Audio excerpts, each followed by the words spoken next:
Graça e paz.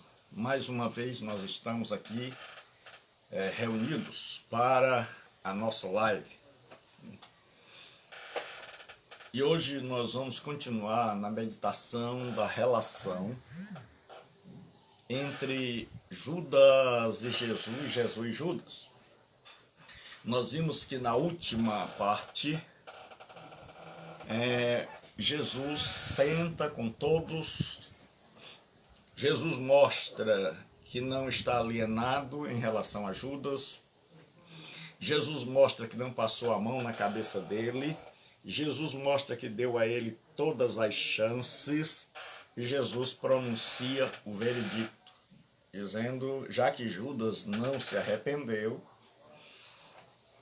que Judas, Senhor Pastor Oliveira, e para toda a família, irmã Vânia, a querida Beth, querida Júlia, amei o louvor delas na live. Então, nós vamos hoje meditar no Evangelho de Mateus, capítulo 26, versículo 14.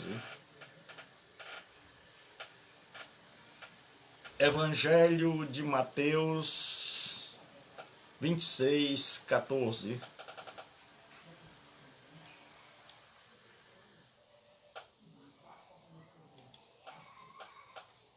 Evangelho de Mateus 26 e 14.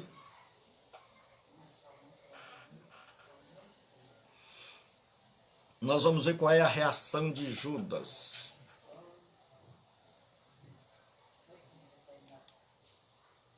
Mas antes nós vamos começar em João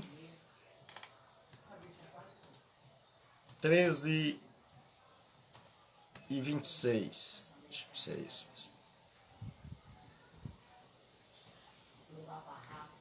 João 13, 26.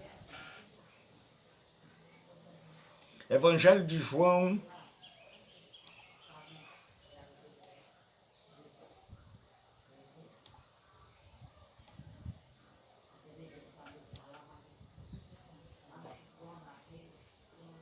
capítulo 13,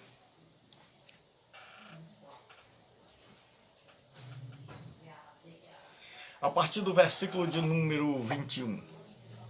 Então,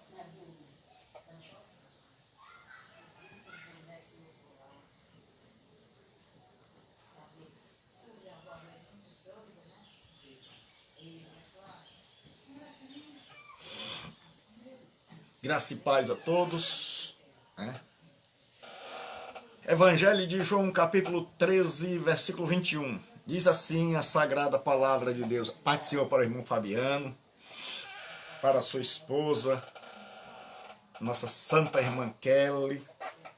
Eu acho que eu não errei o nome, não. Para o amado pastor Oliveira, irmã Vânia e toda a sua família. Como dizia Paulo, para Rufo, sua família, mãe dele e minha, para a sua família, minha família.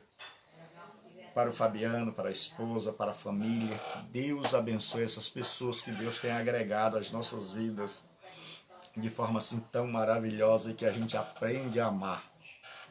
Então vamos lá, a partir do versículo 21. Ditas estas coisas, angustiou-se Jesus em espírito e afirmou: em verdade vos digo que um dentre vós me trairá. Então os discípulos olharam uns para os outros, sem saber a quem ele se referia. Ora, estava aconchegado a Jesus um dos seus discípulos, aquele a quem ele amava.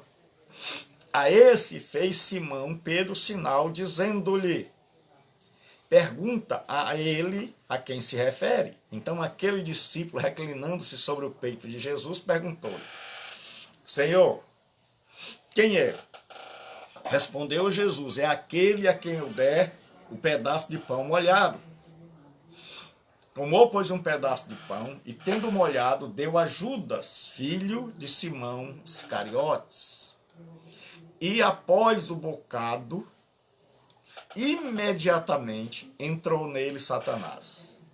Então Jesus disse: o que pretendes fazer, faze-o depressa. Nenhum, porém, dos que estavam à mesa percebeu a que fim lhe dissera isto. Pois como Judas era quem trazia a bolsa, pensaram alguns que lhe dissera: compra o que precisamos para a festa, ou lhe ordenara que desse alguma coisa aos pobres. Ele, tendo recebido o bocado, saiu logo, e era noite. Hoje nós vamos meditar sobre a reação de Judas. Sobre qual a reação de Judas. Nós estamos estudando, nós estamos refletindo sobre a relação, a inter-relação interpessoal, a relação interpessoal, e nós observamos a relação entre duas pessoas opostas, distintas, Judas e Jesus. E hoje nós vamos ver que após Jesus ter dado o veredicto de que era melhor Judas não ter nascido, Jesus deu a ele agora um bocado molhado, e esse texto é um dos textos que a gente chama de texto paralelo. Os textos paralelos, os textos que falam da ceia, da Páscoa e da instituição da Santa Ceia em Marcos, Mateus, Lucas e aqui no capítulo 13 de João, eles servem para que a gente tenha uma visão global, uma visão total do assunto. E esse texto, em todos os outros textos, nós vamos pensar que Judas participou da ceia. Mas esse texto mostra que na primeira parte da Páscoa,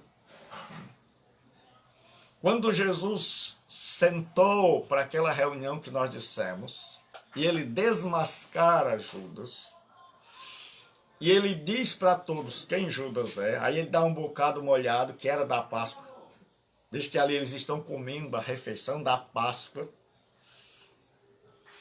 E a Bíblia Sagrada diz que quando Jesus deu o bocado molhado, porque Jesus não diz assim, é você, Judas. Jesus diz, tu o disseste. Judas diz, sou eu, Senhor. Jesus, em sua educação, diz, tu o disseste. E aí Jesus dá o bocado molhado a Judas. Pega o pão, embebe ali e dá a Judas para que todos saibam quem é o traidor. Para que todos saibam quem é que não está em sintonia com Jesus Cristo. E a primeira lição que nós temos hoje é que chega um momento onde Jesus revela quem não está em sintonia com ele. Chega um momento, a situação pode durar, a situação pode demorar. A gente muitas vezes tem que aprender com ela, aprender a conviver com gente errada. Mas a Bíblia Sagrada diz que o ímpio não permanece para sempre na congregação do justo. Hoje, quem sai são aqueles que dizem que estão certos. E muitas vezes as pessoas corretas, tementes a Deus, são elas que abandonam comunidades de fé. Para procurar outras, porque olham ali e veem pessoas em atitudes e atos que não são compatíveis com o cristianismo. Mas a Escritura diz que quem deve sair é o ímpio. O justo permanece. O justo está ali não para pactuar mas para fazer a diferença e para sinalizar que nem todo mundo que participa daquela comunidade de fé é devasso, avarento, idólatra, ganancioso, adúltero, que existe, porque se todos forem embora, quem vai servir de testemunho para essa comunidade de fé? Então nós estamos entregando esta comunidade de fé às feras, ao secularismo, à carnalidade, ao mundanismo. Jesus disse: vós sois a luz do mundo. Se nós resolvêssemos todo mundo subir, todo mundo tirar a vida, se nós resolvêssemos nos esconder, procurar outro lugar, viver em comunidades alternativas, quem seria a luz do mundo? Então nós temos que pensar que Jesus nos deixa em comunidades difíceis, e algumas mais difíceis que as outras, porque o livro do Apocalipse, nas 7 igrejas, mostra que cada igreja tinha suas dificuldades. Quem está procurando uma igreja perfeita não anda lendo a Bíblia ultimamente, certo? Então a Bíblia diz que a relação agora se estreita. A relação agora é a reação de Judas. Jesus deu a ele a última oportunidade. E nós vimos que ele não abraçou. E aí Jesus agora identifica-o. Então chega o momento, a primeira lição desse texto, é que chega um momento em por mais tempo, o povo já tinha aprendido, os discípulos já tinham aprendido.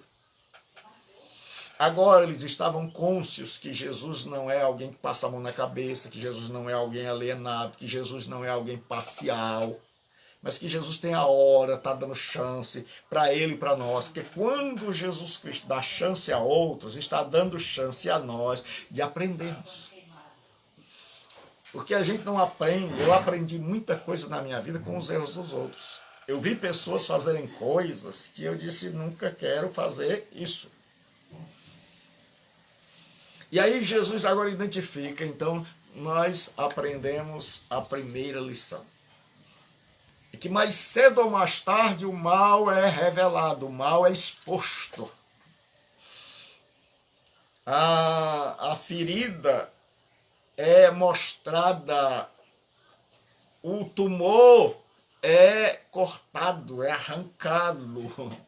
Aquilo que está fazendo mal ao corpo, aquilo que pode contaminar todo o corpo, é como Paulo fez. Paulo disse, olha, tem um homem aí que está dormindo com a mulher do pai, então vamos entregá-lo a Satanás. Entregá-lo a Satanás era tirá-lo da comunhão da igreja, expulsá-lo da comunhão da igreja, porque fora da cobertura de Cristo, e não de certos que tem por aí, a pessoa estava nas mãos de Satanás. E era uma punição pedagógica. Paulo diz, para que a carne seja destruída, mas o espírito seja salvo. Então, ele vai sofrer muito, e a gente espera que durante o sofrimento dele, Satanás vai maltratá-lo, e a gente espera que durante esse sofrimento ele se arrependa, já que ele não se arrependeu por bem, já que ele não quis se arrepender no amor de Deus. Então agora Judas não quis se arrepender, e da mesma forma Judas é excomungado.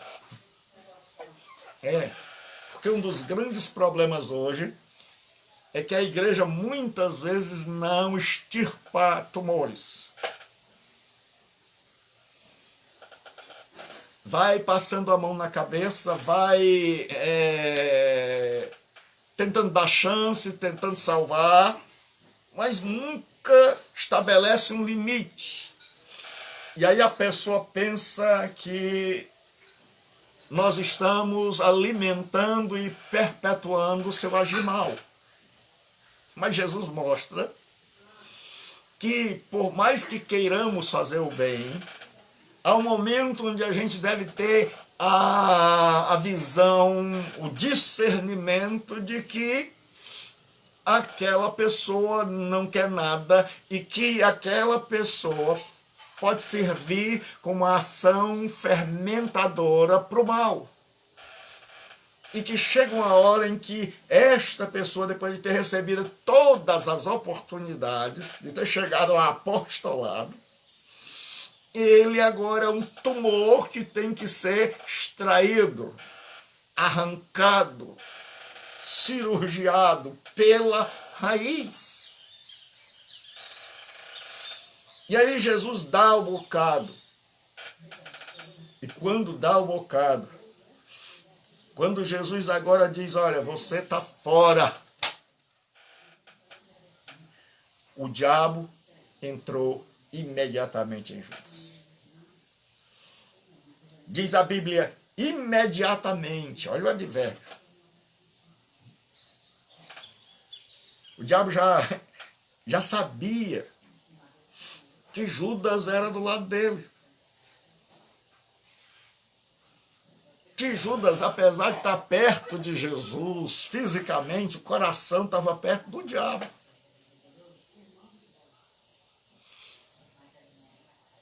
Que assim como Jesus estava vendo a maldade de Judas e desagradado com a maldade, o diabo estava feliz.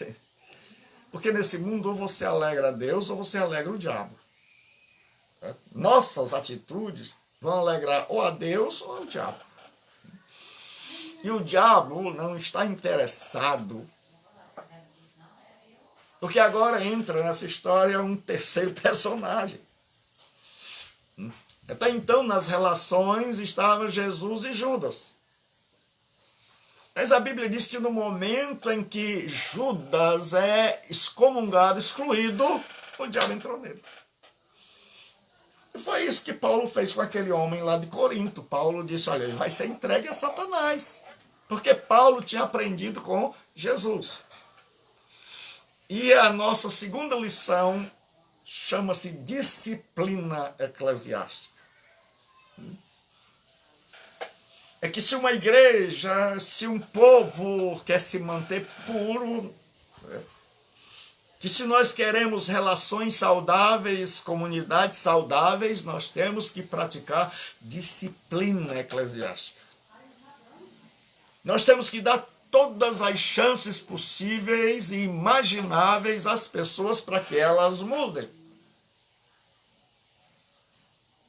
Mas tem que ficar claro para elas que caso não haja mudança e caso percebamos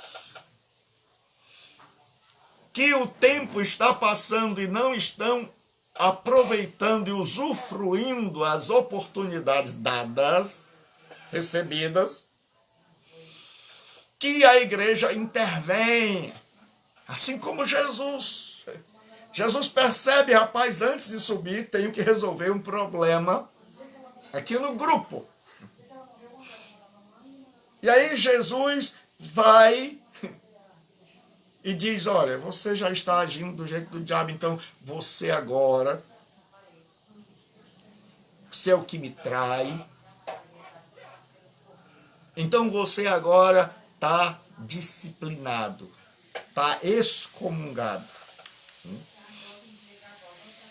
Exo é uma preposição, mas comunhão. Está fora. Excomunhão é exo, para fora de. E é uma locução prepositiva. Para fora de koinonia, para fora da comunhão. Hoje, nós temos um grande problema. É que você tira alguém daqui, ele entra ali. E ainda é promovido, ainda é consagrado, ainda é recebido, e ainda é bem tratado. Não há entre as comunidades de fé uma união que possamos dizer, fulano, olha, é igual relação com criação de filho. O pai dá uma ordem, a mãe dá outra. O pai diz, nada de celular. A mãe diz, deixa ele sair, que eu te dou. O pai diz, olha, você não fez as tarefas, você não se interessou por estudar, então, essa semana, nada de brincadeira, nada de programinha na TV que você ama. E a mãe, quando o pai sai para trabalhar, aquela criança perde referencial.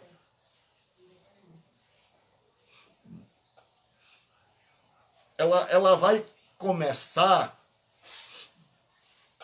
a se aproximar de gente que faz o que ela quer e não o que ela precisa. E quantas vezes nós estamos fazendo assim? E às vezes não é a mãe, é o pai que faz esse papel. Então, na igreja, muitas vezes a gente perpetua o mal, a gente alimenta o mal. Quando um disciplina, e a gente vai ver a disciplina, porque também tem que ver, vai ver a disciplina foi justa, foi honesta. Então, meu irmão, não dá. Seu pastor disciplinou, eu tenho que concordar com ele está com razão. O grande problema é que muita gente está preocupada com números. Então não importa a qualidade, o tipo de ovelha que tem. O que importa é a quantidade. Só que não sabe que trazer para dentro da comunidade alguém com tumor, alguém viralizado, alguém infectado, vai contaminar a comunidade inteira. E muita gente não tem critérios para receber, para admitir. E por não ter critério para admitir, nós temos tantas comunidades sofrendo. Porque hoje, se você vai a um mercantil, tem uns critérios, a pessoa está com aquela maquininha medindo a temperatura. Não entra se passar. Tem que entrar na fila. Mas na igreja não, na comunidade da fé, entra todo mundo. Mesmo que esteja cheio de diabo, mesmo que seja mau caráter. E eu vou a igrejas. Quando eu falar vou à igreja, entenda passado, antes da pandemia, e eu vi líderes fazendo apelo para membros de outras comunidades. Aquilo me deixou triste, profundamente triste. Uma pessoa fazer apelo e antes de terminar o culto dizer, você que está aqui, que é de outra igreja, se você quer passar a se congregar nessa, então vem aqui à frente. Eu digo, meu Deus, qual é o critério? Então, vamos voltar para a questão da disciplina. A disciplina é importante. E quando a gente fala em disciplina, não fala em açoite. Quando a gente fala em disciplina, fala em tentar corrigir e botar no lugar certo. Em caso aquele disciplinado seja incorrigível, como é o caso aqui, é servir como efeito psicológico para os outros. É que os outros possam ver e dizer, rapaz, o mal não permanece para sempre. É para dizer assim, ele recebeu um bocado molhado, mas eu não quero receber. Porque quando você pune você pune com a esperança de corrigir aquele Mas disciplina não tem a ver com corrigir, com trazer para o caminho apenas aquele que foi disciplinado, mas tem que ter um efeito psicológico, espiritual e pedagógico naqueles que estão vendo a situação. E você vai ver que disciplina é algo interno. Quantas pessoas que disciplinam os outros em público? Jesus estava só com os 12. E você vai perceber que ninguém entendeu o que Jesus estava querendo dizer. Porque quando a gente vai disciplinar alguém, ninguém vai expor sua vida ao mundo. Quanta gente é disciplinada no domingo, você já imaginou? E é porque muita gente não tem conhecimento de justiça e diz assim, olha, eu podia ir para a justiça e dizer que eu sofri danos morais. Eu fui humilhado diante de todas as pessoas e ele ganharia fácil. É justiça. Questão de danos morais, bastava ele ir com danos morais. Mas Jesus não, Jesus espera a ceia. Jesus sabe que para elogiar em público, ele diz assim, bem-aventurado és tu, Simão Barjonas, porque não foi carne e sangue. Quem te revelou, mas meu Pai que está no céu. Mas agora, quando vai disciplinar, ele não faz no culto do domingo. Ele faz num culto interno, num culto só para crente. E ele também não deixa transparecer, ele deixa que as pessoas deduzam, tá? Acontecendo. Por quê? Porque há casos e casos, há casos onde todo mundo já sabe. E quando todo mundo já sabe, você tem que mostrar para todo mundo que está tomando uma atitude. É isso que Jesus está fazendo aqui. Certo? Todo mundo já sabe que Judas está errado. E o problema é que ninguém achava que Jesus ia tomar uma atitude. Jesus agora dá uma resposta. Ele diz, olha, eu estou tomando uma atitude. E muitas comunidades de fé precisam dar resposta imediata antes que seus membros fujam todos. Muitas comunidades de fé têm perdido pessoas maravilhosas, famílias maravilhosas, pessoas tremendas que não foram atrás, não se importaram, não ligaram e disseram assim, ó, fulano, você é tão importante para nós. E eu quero dizer a famílias que estão me ouvindo hoje, que se não ligaram para você, se não perguntaram, se não se importaram, se não quiseram nem saber por que você desapareceu, eu quero dizer para você, eu me importo com você. Eu me importo com você e sua família. Vocês são preciosos, amados, queridos, família que moram no meu coração, que tem valor impagável, custaram o sangue do meu Senhor. Então, igrejas,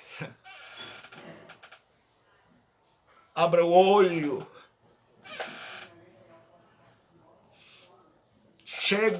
tem um momento em que a gente tem que intervir. Tem um momento onde a gente chega e diz assim, olha rapaz, já te dei todas as chances. E muitas vezes o próprio acaba dizendo assim, rapaz, aqui tem moral, eu pensei que não tinha. E Jesus agora dá um bocado de molhada a Judas, e aí é a excomunhão. Porque o princípio da disciplina é esse. É o último ato. É quando Jesus diz assim, se você vê seu irmão pecando, Vai você e ele só tem uma conversa particular. Não precisa contar para todo mundo. Se ele se arrepender, ganhou outro irmão. Se ele não se arrepender, leva outro. Então, disciplina é uma tentativa de mudança de vida. Leva outro, conversa com ele. Se não ouvir, diz-o a igreja, a comunidade. Aí diz, se não ouvir a comunidade, ou seja, foi feita todas as tentativas. O grande problema é que a gente disciplina sem ter feito nenhuma tentativa de recuperação. Sem ter feito nenhuma intervenção. É muito fácil cortar sem ter tentado intervir, fazer algo para que aquela pessoa mudasse. Jesus fez tudo. Você já sabe, Jesus disse, Judas, vem cá. Vai ser o secretário de finanças. Judas, vem cá. Você vai ser apóstolo. Judas vai pregar. Mas Judas não deixou de ser Judas. Nós vimos aqui sobre a imutabilidade do Judas. Não muda. Então, quando não muda, aí quando se esgotaram todos os recursos, Jesus diz à igreja, se ele não ouvir a igreja, porque hoje disciplina é algo de um. Disciplina está nas costas do pastor. Se ele for processado, só ele vai preso. Quando as pessoas vêm me contar de pecados das ovelhas, porque tem muita gente que quer usar a nós como bucha de canhão. Quando as pessoas vêm denunciar pecado, eu digo que bom. Vamos fazer uma reunião e o irmão vai contar tudo o que sabe e nós, enquanto igreja, vamos tomar uma decisão. Eu e vocês, como Paulo disse. Paulo, quando tomou a decisão de disciplinar aquele homem que ninguém tinha coragem, que todo mundo estava conversando, ele geralmente se ouve que há entre vós quem durma com a mulher do pai. Ele está dizendo em todo canto, em todo boteco, em toda roda de conversa, isso já é notório, então já está mais do que na hora de tomar uma atitude. E pastor Gilberto, quando é que está na hora da gente fazer uma cirurgia? Quando é que está na hora da gente amputar determinados membros? É quando todo mundo já sabe.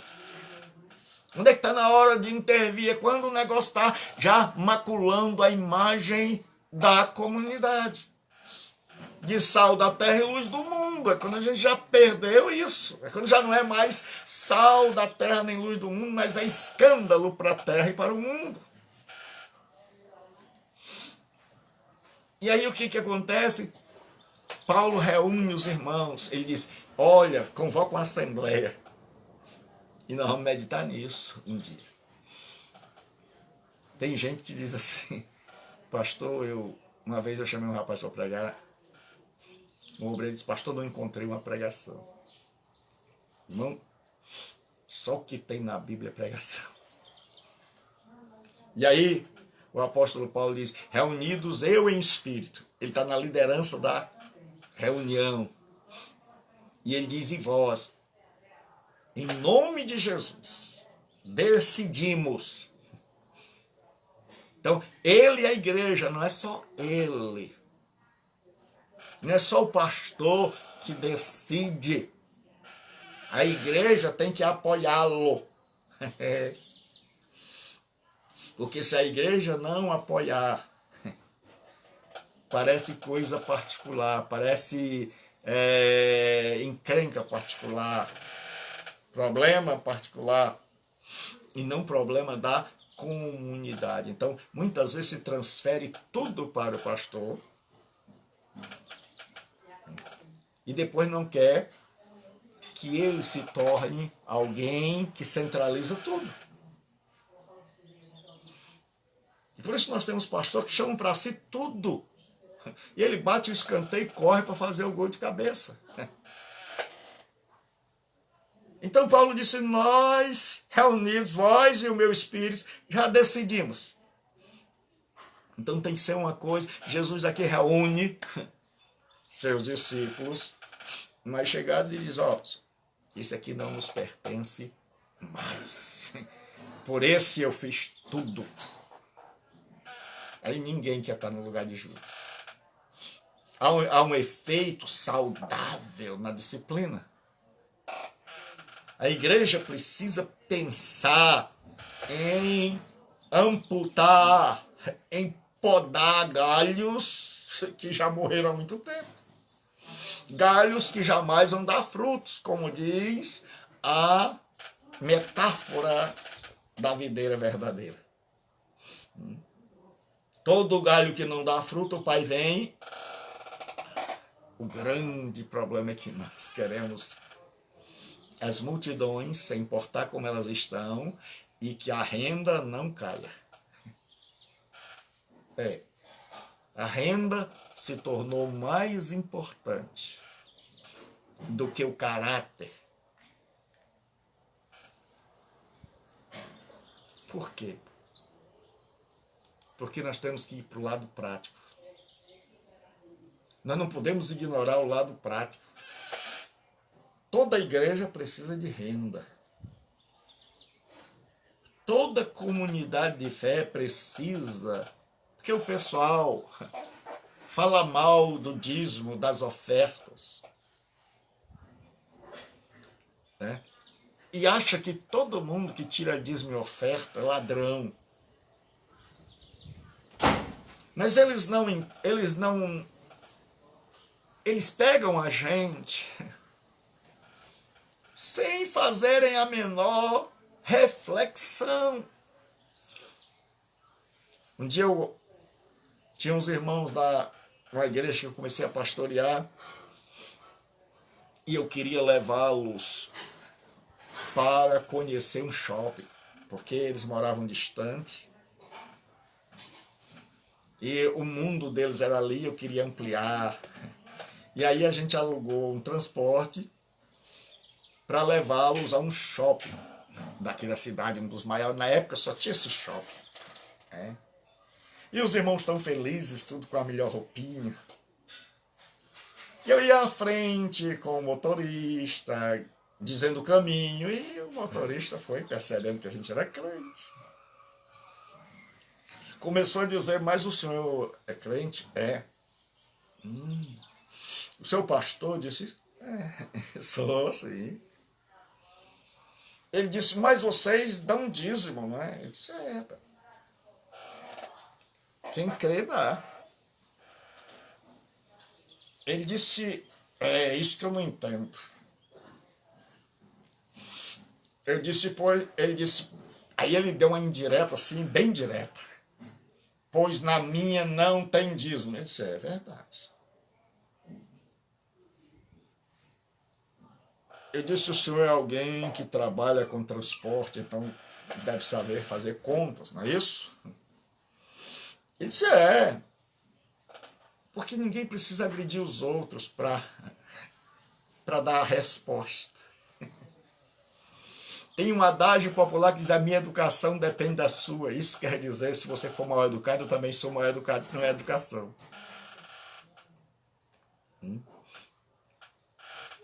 Eu disse, então, já que o senhor sabe fazer conta, porque quando o senhor vai, o senhor vê a quilometragem, o tanto que o senhor vai gastar de combustível. Eu disse, é verdade. Eu disse, então, se o senhor achar que está gastando mais do que o que vai arrecadar, o que o senhor faz? Ele disse, estou fora, pastor. Eu disse, então vamos lá. Na sua, o senhor paga quando nasce.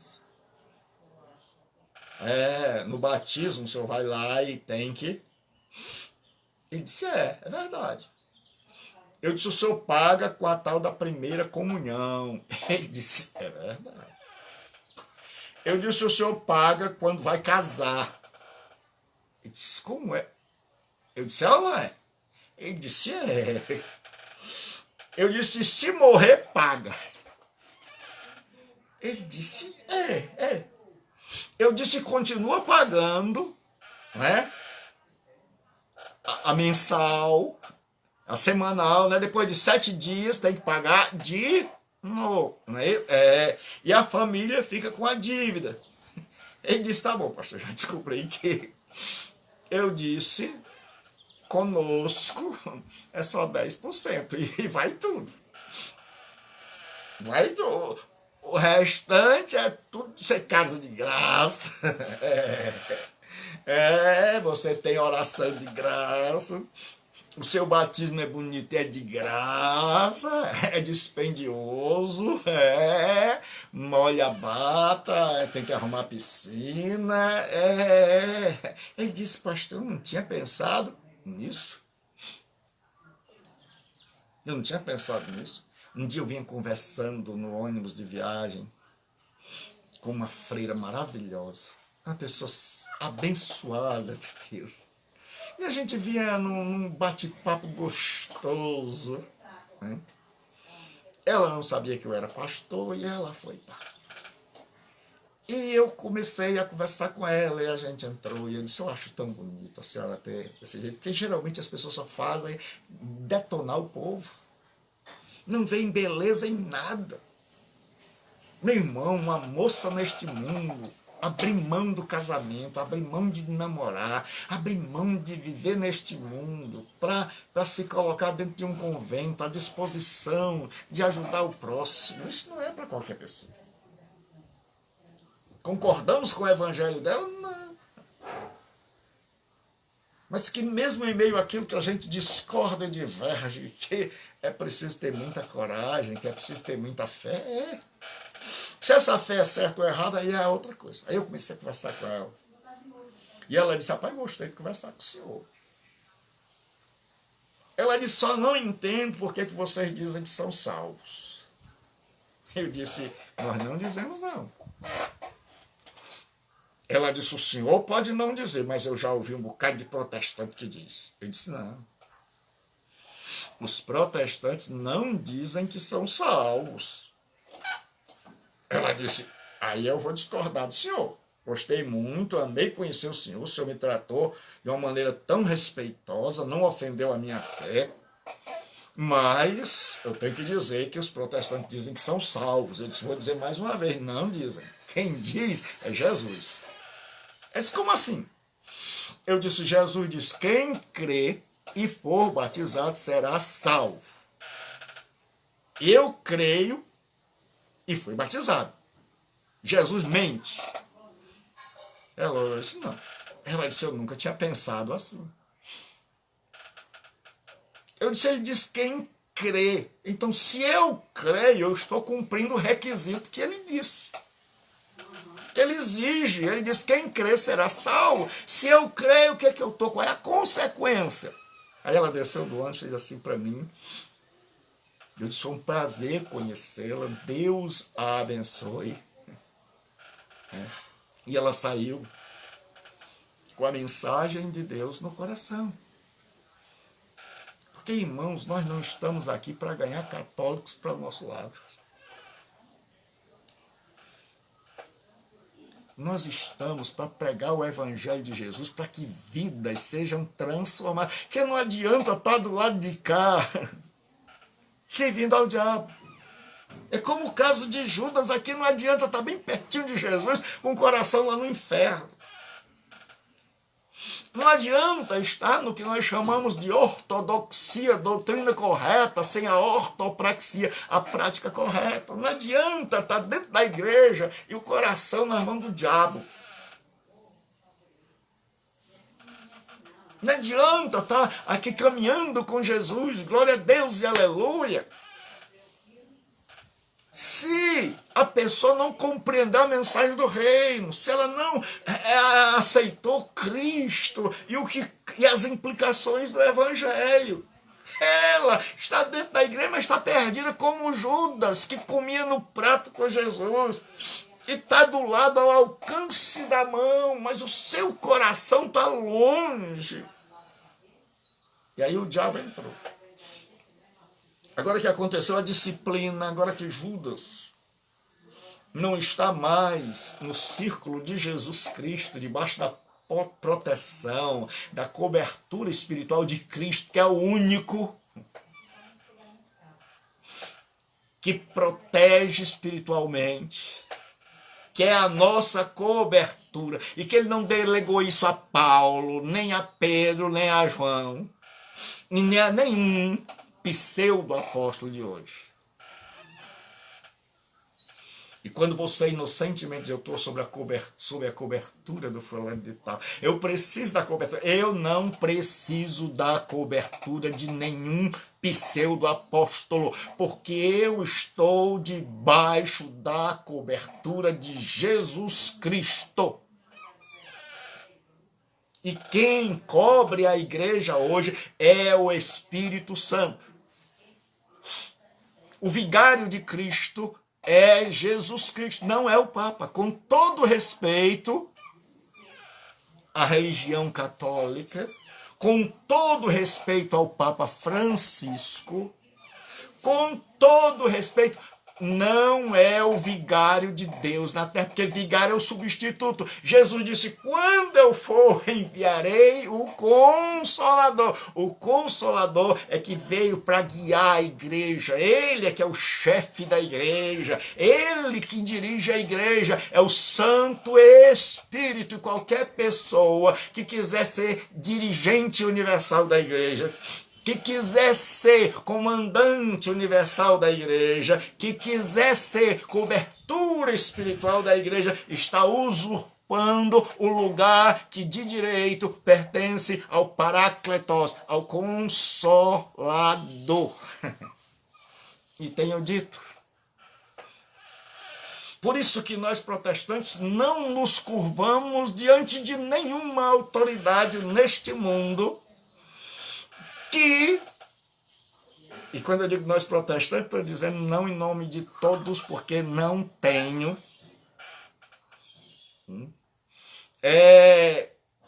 a autorização para falar em nome de todos os protestantes. Porque tem um monte de gente na televisão falando como se fosse representante dos protestantes. Não é meu, eu não dei autoridade. Eu não dei autorização, não concordo. Mas eu quero lhe dizer que todos os protestantes que sabem que o Espírito Santo é o vigário, é o substituto, Jesus disse, convém que eu vá, porque se eu não for, ele não virá. Que o Espírito Santo é o substituto de Cristo aqui na terra e ninguém mais. E todos os outros, por maior que seja o cargo, por maior que seja o ministério, estão debaixo da cobertura, da direção, da disciplina do Espírito Santo, o Consolador prometido. O substituto. É ele que é o vigário de Deus na terra. É ele que comanda a igreja, é ele que capitania a igreja, é ele que é o líder da igreja.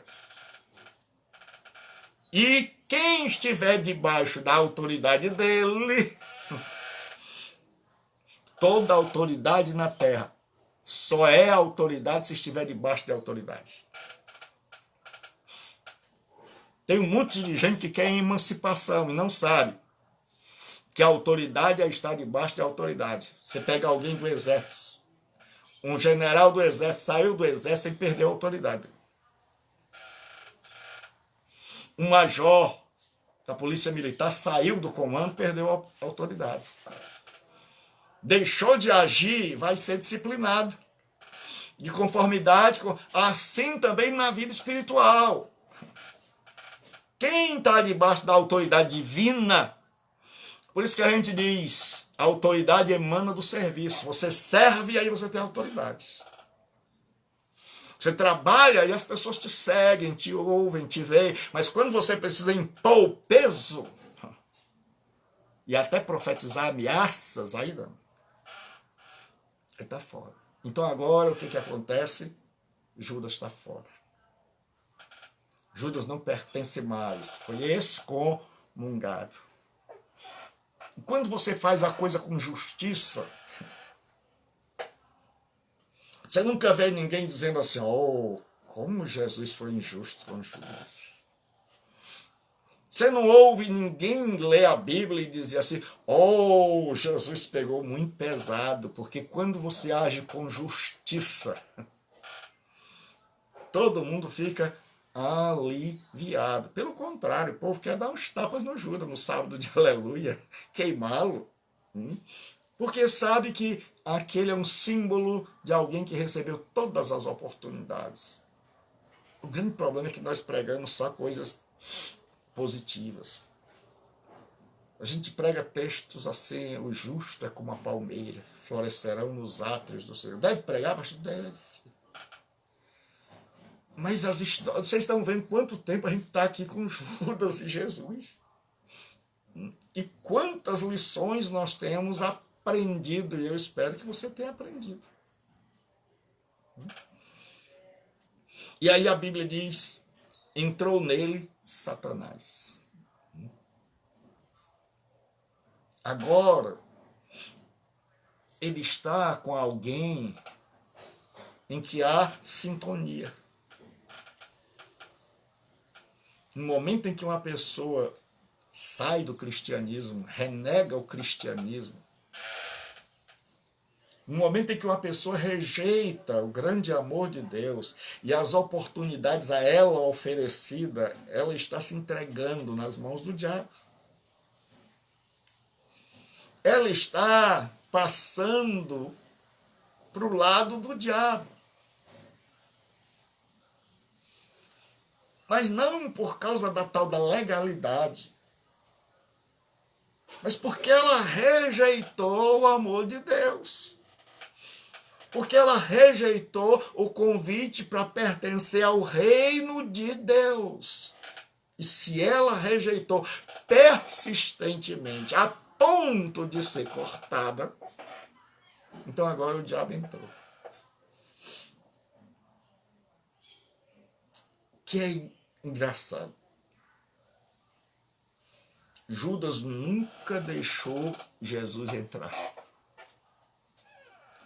O coração de Judas sempre esteve blindado para Jesus. Mas estava escancarado para o diabo. Porque durante tanto tempo caminhou com Jesus, mas Jesus nunca teve as portas do coração de Judas escancaradas para ele entrar. E quantas pessoas que me ouvem hoje têm o mesmo problema? Há quanto tempo transitam em igrejas, nos arraiais ditos cristãos? Há quanto tempo estão aí, mas Jesus nunca encontrou um coração aberto, contrito, quebrantado, arrependido, que o desejasse, que o chamasse, que o quisesse compreender, que se importasse com as implicações, que não estivesse no evangelho apenas para usufruir das bênçãos, mas que estivesse no evangelho para compreender as implicações do evangelho. E aí o coração de Judas está aberto, e o diabo entrou, mas a Bíblia diz que entrou imediatamente. Eu quero dizer para você uma coisa. Ou Jesus encontra lugar no teu coração, ou o diabo. Para quem as portas do teu coração estão abertas? Será que você as fechou para Cristo e apesar de andar com Ele, cantar para Ele, e ler sobre Ele, ouvir sobre Ele, nunca abriu? Nunca quis, nunca concordou de fato com a proposta dele. Vive do seu jeito. E aí agora, Satanás entrou em Judas. Aí Jesus disse, então disse Jesus, o que pretende fazer, faze-o depressa. Jesus está dizendo, olha, você está com vontade de me trair. Porque alguns estudiosos que gastam a vida inteira estudando para que a gente possa ter acesso aos seus escritos.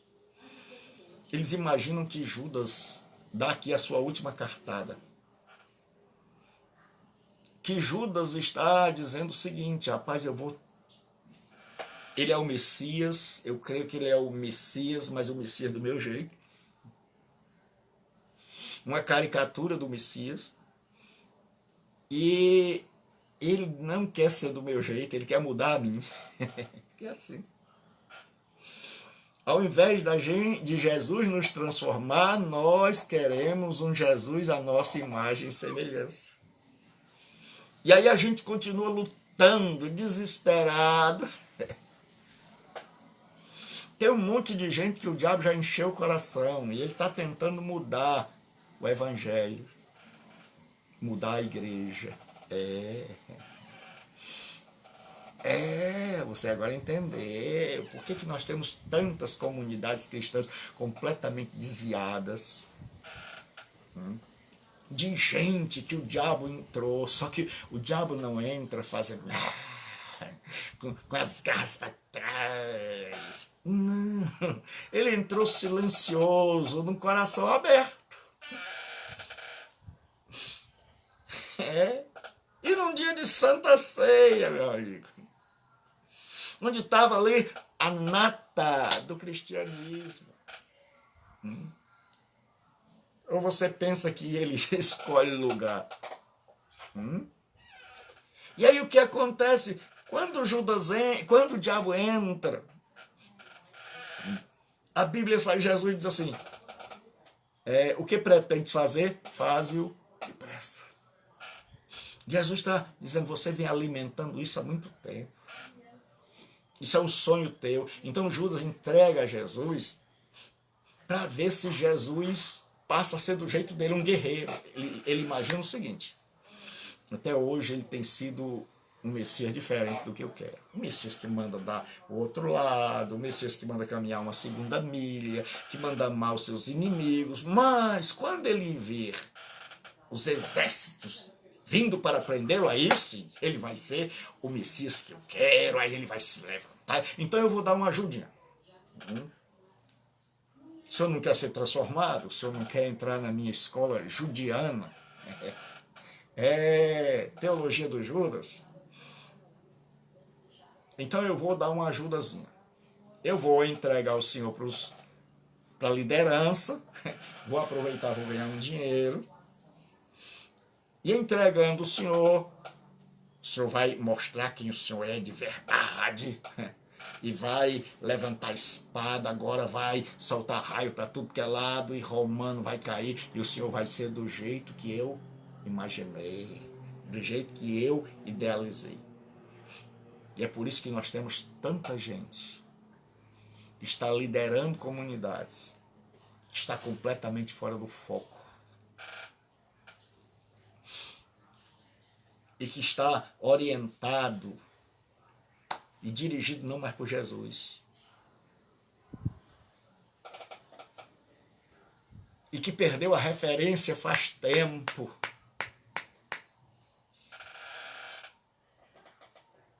E que fala de Jesus, Judas também falou. Mas que tenta fazer um Jesus segundo a sua vontade. Tem um monte de gente pregando um Jesus que é desconhecido. Um Jesus que você lê as Escrituras e não encontra ali. Uma caricatura de Jesus. E o mundo não vai se converter com uma caricatura de Jesus. O mundo não vai se converter com um Jesus feito à nossa imagem pervertida.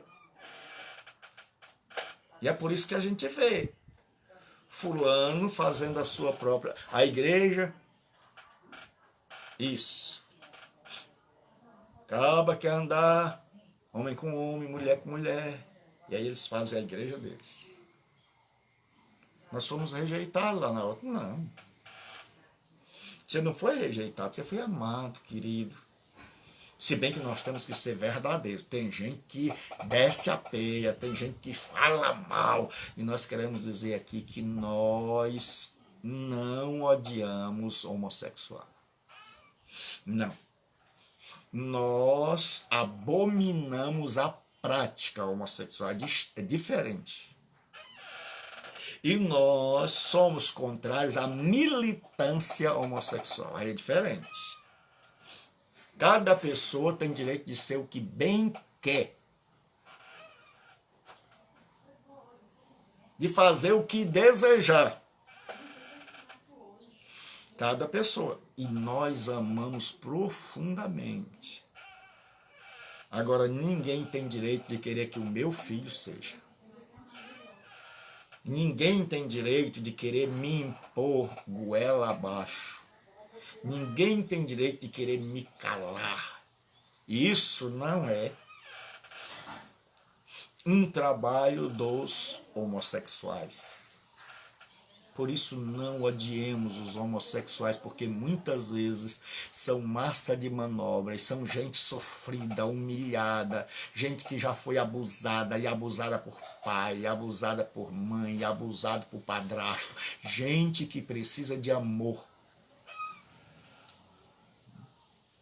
Gente que precisa de amor. Gente que Deus ama. Eu quero dizer para você que é LGBT e todas as letras do alfabeto, que Deus ama você. Mas eu quero dizer uma coisa, Deus abomina as práticas homossexuais. Deus abomina prática homossexual. Não existe cura gay. Não. Porque, como vocês mesmos dizem, é uma opção. Então você tem a opção. E se é uma opção, você tem a opção de ser e de não ser. O problema é que escravizaram um punhado, uma oligarquia que está ganhando dinheiro às custas de vocês, que está no Congresso, que está lutando não pela causa de vocês, mas pela causa deles, certo? Que está querendo fazer a vontade deles, que diz que se for possível pega até em armas, e que não querem que vocês possam ter a opção de mudar, que vocês só têm a opção de continuar em frente, de ir sofrendo, de ir sendo humilhado, de ir sendo rejeitado, de ir sendo maltratado, de ir sendo morto. Ninguém tem o direito de matar uma pessoa só porque ela não é do jeito que você gostaria de ser. Ninguém tem o direito de humilhar alguém só porque ela é diferente. Porque todos nós temos pecado. Né? Então, nós, e eu particularmente, falo por mim, não tenho nada contra os homossexuais, já tratei de muito, já cuidei de muito, não para cura gay, mas para regeneração. O grande problema é que não tem um trabalho para um. Nós não somos militantes que defendem uma causa. Nós somos de um evangelho que abraça todas as causas e que diz o seguinte: se você é um assaltante, você é um roubador, mas você está arrependido, está cansado de sofrer, viu que tudo que você ganha vai para o ralo, viu que tudo que você ganha, a sua vida está cada dia mais no fio da navalha. Se você tem vivido nessa vida, se você é político desonesto, se você é pastor desonesto, é crente desonesto, porque tem que estar todo mundo, não pode escolher o pobre do homossexual e colocá-lo como o pecado maior, deixe de ser hipócrita. Todos nós somos pecadores, todos nós temos os nossos desejos desencaminhados e temos que lutar contra eles. E tem um monte de gente que fala dos homossexuais, mas é doido pela mulher do outro. Mas é doido por dinheiro. Mas é doido por poder. Querem, através da militância contra os homossexuais, contra as prostitutas, querem chegar ao poder, querem ser eleitos. E tem um monte de inocente no Brasil, no meio evangélico, que já escolheu 2 pastores. Um vai ser o presidente e o outro o vice. São pessoas intolerantes. E lugar de pastor não é no Palácio do Planalto, lugar de pastor é na igreja. É pregando o evangelho. Isso era algo que nem passava pelo coração de Pedro e de Paulo. Você já imaginou a pessoa chegar e Paulo, você vai ser o procônsul. Paulo, nós vamos eleger você para imperador. E Pedro para o chefe do Senado. Meu irmão, Paulo diria, para trás de mim, Satanás. Quando vieram arrebatar Jesus para transformá-lo em rei, ele se ocultou. Os de hoje não, faz a dizer assim, ó, aqui estou eu. Então quer dizer que os homossexuais são amados, são queridos, mas nós não podemos ignorar e dizer para vocês que Deus aceita do jeito que está. Nós não podemos dizer que agora você vai criar uma igreja onde vai frequentar só gente que aceita suas práticas, porque você está fazendo do mesmo jeito que o Judas. Você quer um Jesus que te aceite do jeito que você é, porque todos nós somos assim, não é só o homossexual, não. Todos nós queremos um Jesus que nos aceite do jeito que a gente é, porque mudar é difícil. Porque lutar contra os desejos profanos é difícil, dói na carne. Mas Jesus nos convida e diz, olha, vinde como estás. Venha. Com suas paixões, com seus defeitos, com suas taras, com suas neuras. E ele diz, todos vós que estáis cansados e oprimidos, você que já está cansado de roubar, de ser desonesto, de ser neurotizado, de ser abusado, de tanto trauma, de ter que sair toda noite para se vender, de que já não aguenta mais saber que as pessoas estão ali, não por amor, mas que a objetificaram, que a coisificaram.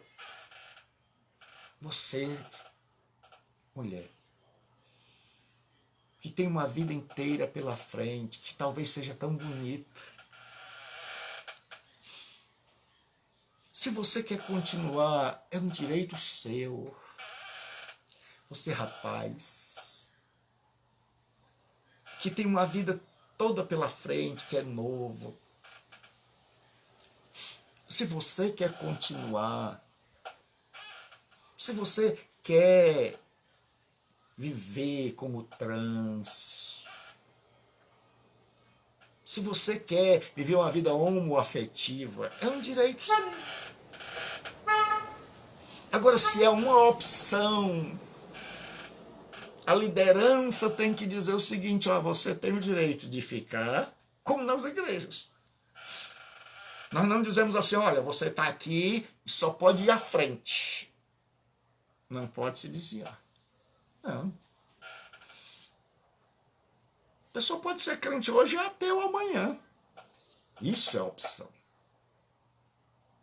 Pode ser crente hoje e amanhã ir para uma religião afrodescendente. Pode estar na igreja protestante hoje e amanhã pode estar na igreja católica. É opção. Se é opção, a pessoa tem direito de escolha. Se a pessoa não tem direito de escolha, não é opção, é prisão. Vou dizer de novo, se a pessoa não tem direito de escolha, e não é negócio de cura gay não existe. O que existe é regeneração, é Jesus entrando no coração do homossexual, da prostituta, do ladrão, do homem casado, do pastor sem futuro, sem vergonha na cara, do crentão de Bíblia na mão que não presta para nada. É Jesus entrando, regenerando e mudando.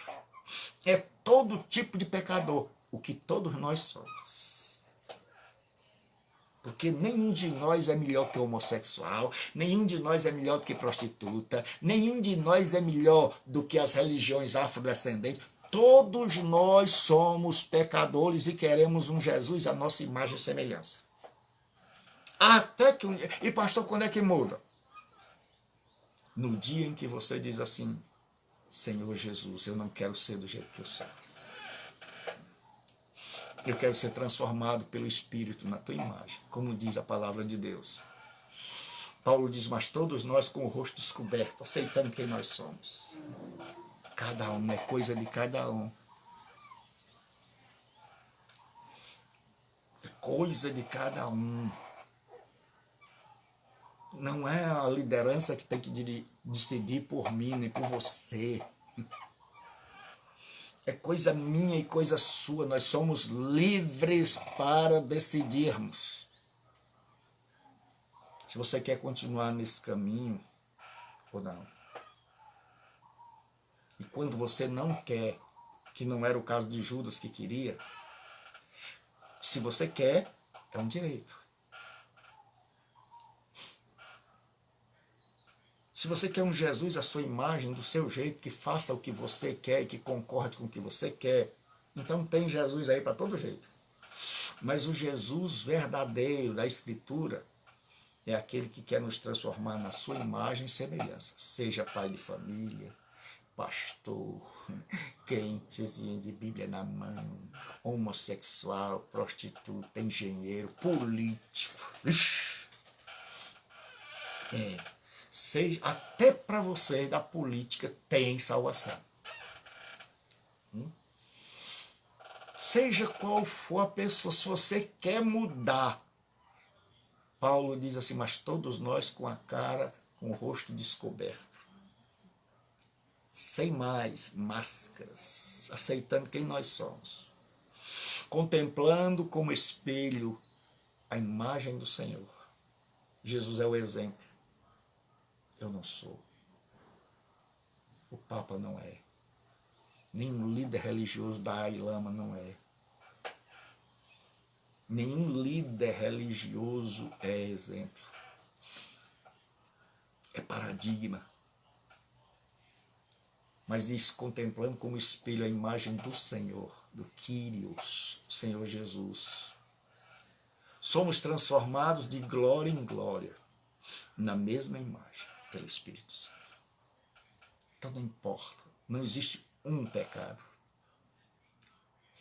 Existe uma natureza humana pecaminosa, que se expressa em vários atos pecaminosos. E o seu não é maior do que o do outro, nem o do outro maior que o seu. Todos nós nos encontrávamos debaixo da ira de Deus, porque somos pecadores. Pastores são pecadores, crentes são pecadores, padres são pecadores, homossexuais são pecadores, prostitutas são pecadores, pai de família são pecadores, homem casado é pecador. Deixa de hipocrisia, todos nós somos pecadores. Pastor, e aí? Se todos nós somos pecadores, onde? Onde há solução? Na cruz de Cristo. Na poderosa graça de Deus que atinge o nosso coração. No poderoso amor de Deus capaz de transformar indivíduos. Porque Deus não lida com a massa. Deus lida com indivíduos que se arrependeram, que compreenderam a sua voz e que desejam mudar. Que Deus te abençoe. Que Deus tenha misericórdia de você. E que se você entendeu o que Deus falou através deste miserável pecador, arrependido, que buscou e busca todos os dias em Jesus o perdão, que reconhece que fora dele eu estou perdido, que reconheço que eu não sou melhor que você em nada, mas que eu fui atingido pela profunda graça de Deus. Quando você compreende que você foi alcançado, que a graça de Deus abriu seus olhos, que a graça de Deus, como um sol, irrompeu em seu entendimento, em seu coração, você compreende que cada pessoa pode tomar uma decisão única na vida, que vai mudar toda a sua história, que é deixar de crer em si, no que faz, e reconhecer que por mais pecador que seja, que por maior que seja a sua folha corrida, que a graça de Deus pode transformá-lo, porque Jesus morreu na cruz para pagar. Porque tudo que eu fiz, porque tudo que você fez, não tem como a gente voltar atrás. Não dá para a gente dizer assim, olha, Deus, me faz voltar para o ventre da minha mãe, e me faz ser um bebê, porque se eu for um bebê, talvez se eu pudesse fazer isso, talvez eu me tornasse ainda pior. Eu que já sou ruim, se eu tivesse uma segunda chance de nascer de novo, começar tudo de novo, fisicamente, talvez eu fosse pior, talvez eu enveredasse por caminhos piores. Mas o que Deus quer fazer é nascer de novo espiritualmente, é nascer por dentro, é dar um novo coração. E aí quando Deus dá um novo coração, não significa que a gente, pecado agora é coisa do passado. Não vamos mais ter desejos. Não. Você vai ser perdoado. Você vai receber um novo coração. E ao invés do diabo entrar como entrou em Judas, vai entrar o Espírito Santo. Ele vai começar um processo de transformação, que é um processo, não é uma mágica. O novo nascimento você é gerado por Deus, é filho e filha de Deus, cheio de defeitos, cheio de problemas, mas que agora está na mão do divino oleiro. E como diz Paulo, somos transformados de glória em glória a cada dia. E Deus vai dando força para você vencer os maus desejos, para substituir os maus hábitos. E vai nos libertando, dia após dia. E Paulo diz, aquele que em nós começou a obra, boa obra, a aperfeiçoará até o dia de Jesus. E quando Jesus vier, o Espírito Santo terá terminado a sua obra e nós estaremos prontos. Comece hoje. Arrependa-se hoje, dê o primeiro passo. Arrependa-se, olhe para você e veja quem você é e que você já está cansado, porque Jesus disse, vinde a mim todos vós, que estáis cansados e oprimidos, e eu vos aliviarei.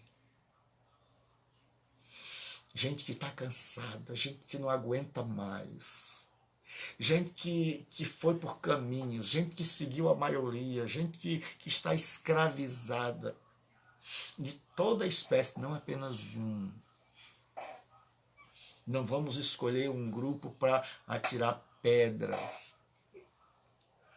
Jesus está chamando a todos. Se você é pastor desonesto, está cansado. Se você é adúltero, que você fala mal dos homossexuais, mas de noite está lá com eles. Se você é homossexual e você decide que está cansado de sofrer, está cansado de estar nessa vida. Se você vive se prostituindo e chega um momento que você quer amor. Eu não estou aqui chamando quem não quer. Eu não estou aqui chamando quem já fez como Judas, decidiu sua vida, fez a sua escolha. Eu estou chamando quem está cansado. Quem não quer mais continuar, quem nem tem mais força para continuar, quem já se acha o pior dos piores, que está no fundo do poço e que não aguenta mais, não suporta mais. Então, se você quer mudar, há uma chance. Há uma cruz que se ergue no Calvário e ela foi levantada para que você tenha perdão e salvação.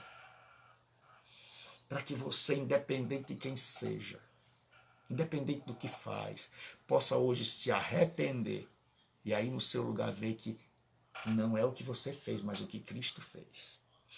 E pedir a Ele que te perdoe e que te salve. Porque todo que invocar o nome do Senhor será salvo. Então arrependa-se. E clame a Jesus e diga: Senhor, eu creio no que aquele homem falou. E eu quero esse Jesus que ele falou. E eu quero me converter a ele. E deixe seu nome aí na página. Que nós vamos orar por você. E seja bem-vindo à caminhada. E seja bem-vindo a essa luta. A essa batalha dia após dia. E hoje mesmo, o Espírito Santo iniciará o santo processo de transformação na sua vida. Que Deus abençoe. Até a noite, às 20 horas, aula. 20 horas, aula. Deixe seu comentário.